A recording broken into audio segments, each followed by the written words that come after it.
Village in the Woods is the last studio design project in my tenure as a graduate landscape architecture student at the University of Washington. It is a design for a mixed-income, affordable housing community on the Brooks Village site in Skyway, Washington. The project existed as an exploration by a local nonprofit developer interested in expanding affordable housing opportunities in the greater Seattle area. He was interested in acquiring the Brooks Village site for such an endeavor. Over the course of the 12-week quarter, the students were asked to provide possible solutions to develop the site into a marketable community for incentivized housing. The following images will walk you through the process I used to develop Village in the Woods, a progressive approach to development that utilizes the site and environmental context as a framework for the development itself.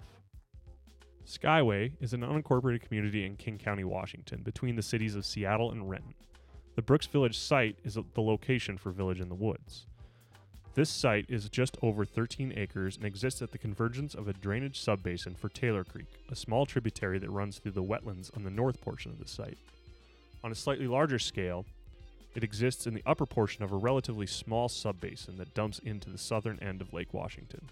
For this reason, Taylor Creek hosts possibilities for salmon habitat restoration. On a regional scale, the Brooks Village site provides a unique open space connection due to its proximity to neighboring green space and riparian corridors. Almost 10 acres of the site are occupied by Category 2 wetlands and their appropriate building setbacks. This is a characteristic of the site that poses many problems for potential development.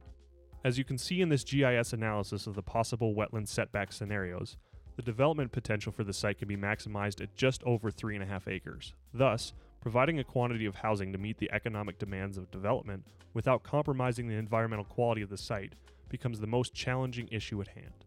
I also took a GPS inventory of the large existing trees within the developable area and noted potential building sites. The following pictures are ones that I took of the site under its pre-development conditions. The site does contain an abandoned home and some minor disturbed areas noted by the presence of some early colonizing invasive plant species, but for the most part is relatively healthy, an exhibit of western Washington maple and alder forests. Note the number and condition of mature trees on the site.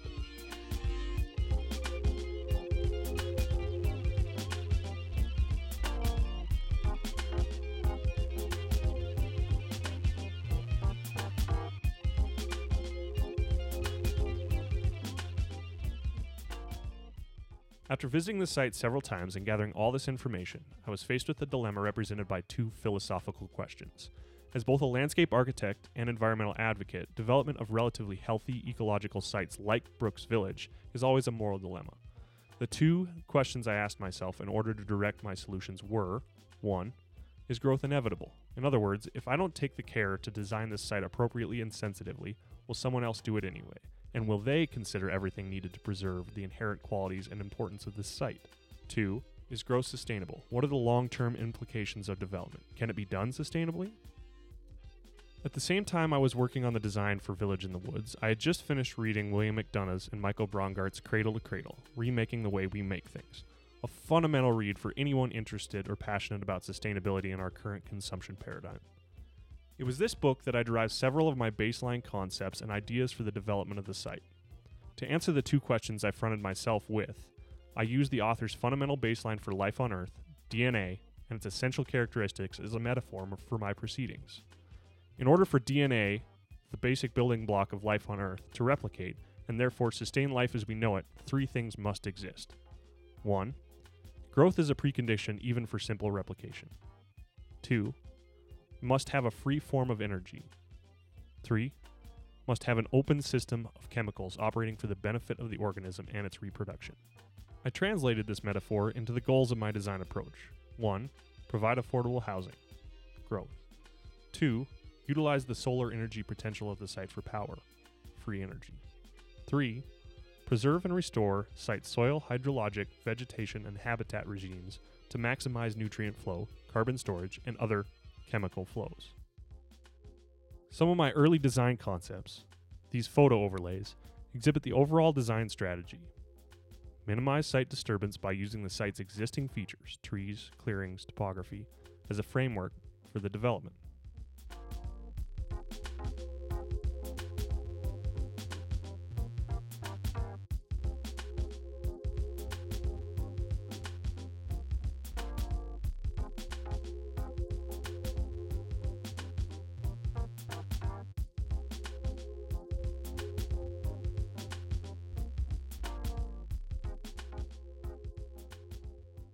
With a strong concept at hand comes the predominant hurdle of the project: how to design a development that maximizes the economic viability of the developer's endeavor within such a tight framework.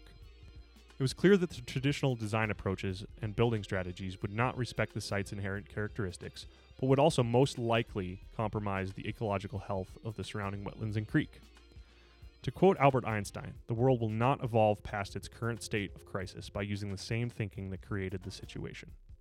Cradle to Cradle also provided a trifold definition for sustainability that provided my basis for how to approach the design holistically without ignoring the economic, sociocultural, or environmental contexts. After extensive research and design reiterations, I came up with a list of strategies to utilize in the design that respected these sustainability ideals. 1. Preserve major trees on site.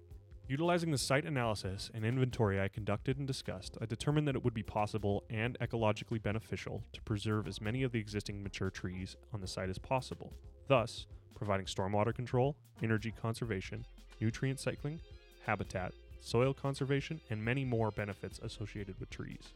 2. Pin foundations.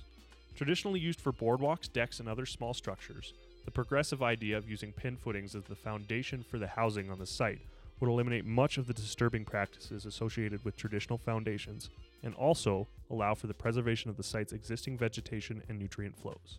3. Treehouse design.